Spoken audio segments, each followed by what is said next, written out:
Pelicans are the first half champions of the Carolina League South. Just heard the Felix Stevens home run ball has just landed. It just has landed in a different state. But he said, no, sit. I want you to see the reaction of these guys. That's incredible. And I got to sit there when Stevens and Bally got promoted. But if I had to choose one over the other, I choose this year's emotions and celebration over any other past champion. Moore, this will be the debut of the City Connect hat. Howdy, he's Ryan Moore, I'm Sam Weiderhaft, and this is another episode of Behind the Seams presented by RipTydz Oceanfront Grill and Rooftop Bar.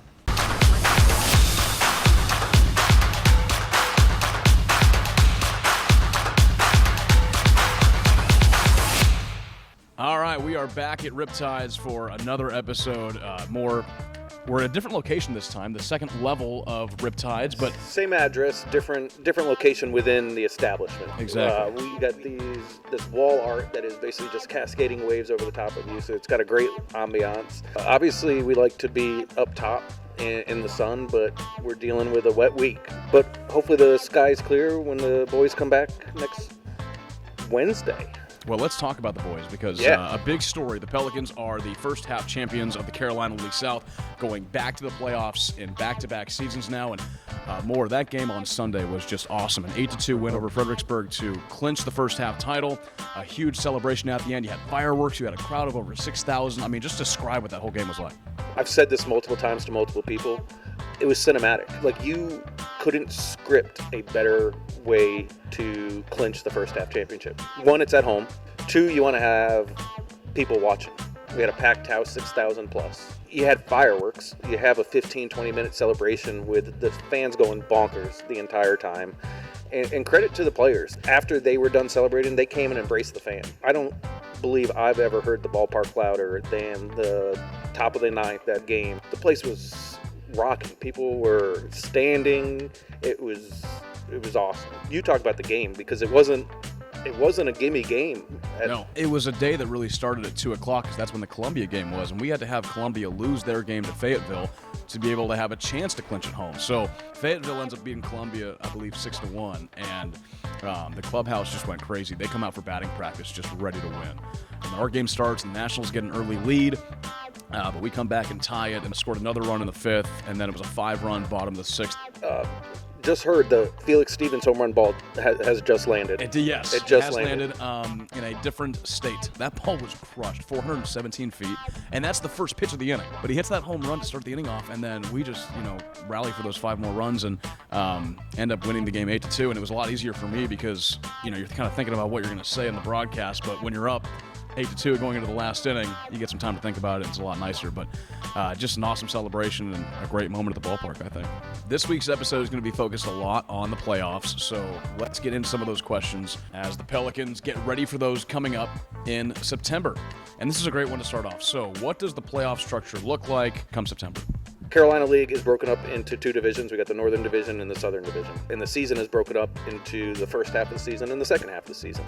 You have a first half champion and a second half champion. If you win the first half, you automatically make it into the playoffs. Our opponent in the Southern Championship will be the team that wins the second half championship.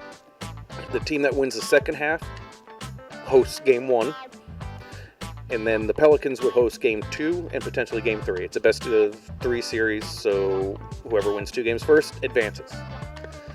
The Northern Division has the same setup, and the winner of the Northern Division Championship plays the Southern Division champion. It flip-flops every year. Does the North or the South host game 1 or games 2 and 3? This season, 2023, the South hosts games 2 and 3. So we know for sure that there'll be at least one playoff game in Myrtle Beach. How important is it for these young players to get playoff experience as they develop through the minor league system? Obviously, this is a question Buddy Bailey would be best to answer, but from my time listening and learning from him, he talks about the importance of players winning. Not necessarily being in the playoffs, but learning how to win, learning how to perform when the lights are on and you're competing against other professional athletes that also want to win. But you want guys that can perform their best when the pressure is the greatest. Learning and being able to deliver in those tough moments can't hurt you as you develop further and further. I was so excited that day on Sunday because I hadn't had a chance to call a championship since my girls' basketball team won the sectional championship my senior year of high school. Seeing Buddy Bailey in the middle of that celebration, getting dunked on with the Gatorade coolers and the water and just celebrating. And the guy's been in minor league baseball for over 30 years, but he still celebrates these championships like he might not get another one. Seeing that gratification from the players onto Buddy, it was a special night. I was also fortunate enough, and I had a first in my career on Sunday night. I mentioned going down to the clubhouse, sitting with Buddy, celebrating the win, and two of our guys got a call up. Yeah, and that's right. And I was in his office, and typically when he has a meeting with a player, I'll get up and remove myself. But he said, no, sit. I want you to see the reaction of these guys. That's incredible. And I got to sit there when Stevens and Bally got promoted, and seeing them just try to hold it in because they're trying to be cool. Yeah. They're trying to not be too excited. But then as it starts to marinate in their head, they're like, I'm going to high A. Mm-hmm. How am I getting to high A? You're flying there tomorrow. Yep. Moises Ballesteros already made his South Bend debut on Tuesday, so it's crazy how he wins the championship on Sunday here in Myrtle Beach, gets that call up, and then he's already in a South Bend uniform catching behind the plate. We will continue into our playoff discussion, and let's just get right into it. How does this year's first half championship team compare to last season's? I got an answer for this, more. I'll let you go. Last year, we won on the last game of the first half of the season on the road in Kannapolis. Hunter and myself went up to Kannapolis, and we were probably about one of 6 Pelicans fans up there. That was a lot more stressful. So after the tie, I believe that Kannapolis went up. Yep. And as soon as that happened, Charleston's game ended, and they had a walk-off win. A walk-off home run. And we're just we drove all the way to Kannapolis, and we're going to drive all the way back. Oh my God. And then the heroics came on, and we ended up winning that game. Yeah. And they had their, cider celebration, not champagne at this level because they're 18, 19, and 20. So we had our cider celebration. On the field, it was fun. The guys had a good time, but it was like an empty ballpark, right? Mm-hmm. This year, winning at home, that to me just made it a new level. Yeah. Winning on the road's great.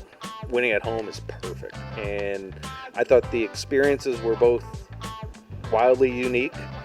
But if I had to choose one over the other, I choose this year's emotions and celebration over any other past championship. And we've had 2 league championships in the time that I've been with the Pelicans. I don't think there was a more emotional, special night than Sunday night winning the first half championship. I think, talking with Buddy Bailey, the common consensus was that this was supposed to be a second half team because of the inexperience that we had on the opening day roster. They were going to, learn some things in the first half and then win a lot more ball games in the second half. And then all of a sudden, start off 17-19. You go to Fayetteville and sweep Fayetteville. You win 21 of your next 27 games, and you're going to the playoffs. So this team, you kind of got to see it in real time. Them come together and, like you said before, learn how to win, and now they get rewarded for it. So extremely excited to see what they can do. Well, there will be plenty of chances for fans to come out to Pelicans Ballpark in the second half and more. It all starts off with Red, White, and Blue weekend. Myrtle Beach being what it is in a mecca of a tourist destination. July 4th weekend is almost the biggest weekend of the year. So we are blowing it up, literally and figuratively. We will shoot fireworks off 4 nights in a row. Our players are going to wear special jerseys. It's got a beach landscape fireworks, red, white, and blue themed. It's one of my favorite weekends of the year. It's a great time. Start your night off at the ballpark and let it go from there. And it's going to be a bang. It will be. That's always my favorite weekend of the year. The next weekend, it's going to be a circus. It's a show within a show next to the show. So come enjoy the baseball, bring the family out. And then after that, you got Christmas in July, so bringing some jolly spirits to the ballpark in the middle of summer. jolly spirits, and it's also a great time to give back to the community. So we're going to be working with Toys for Tots, Salvation Army, collecting toys. So during the holiday season, kids aren't left with nothing underneath a tree. Being able to impact just one person, one child, that's what you can do by coming out to the ballpark. The second edition of Visit Myrtle Beach Night. We wore those City Connect jerseys last year, but this will be the debut of the City Connect hat, which has not been worn yet until July 22nd, so an exciting debut for that, and just a great partnership with Visit Myrtle Beach, who's always been great. It's an older logo that we've kind of retouched a little bit. Revamped, yeah. And it's just the flying bird. It's one we haven't put on a hat in quite some time. So it'll be exciting to get that onto the players' heads, and then also watch it then populate throughout the stands. And rocking with a different mix of colors, right? You got the dark blue and the light blue. Which is kind of that Wrigleyville color scheme. So we wanted to have that connection to Chicago, but also have it be true to Myrtle Beach. And luckily for us, it was a natural fit with that dark with the light blue, and yeah, it works. It does. There's going to be a lot of exciting things to look forward to in the second half. The month of July is going to be extremely fun. But yeah, first half champions, Pelicans going back to the playoffs in Myrtle Beach and more. I think I see the sun kind of poking out, so I'm going to try and hit the beach here. For Ryan Moore, I'm Sam Weiderhaft. This has been another episode of Behind the Scenes, presented by RipTydz, Oceanfront Grill, and Rooftop Bar.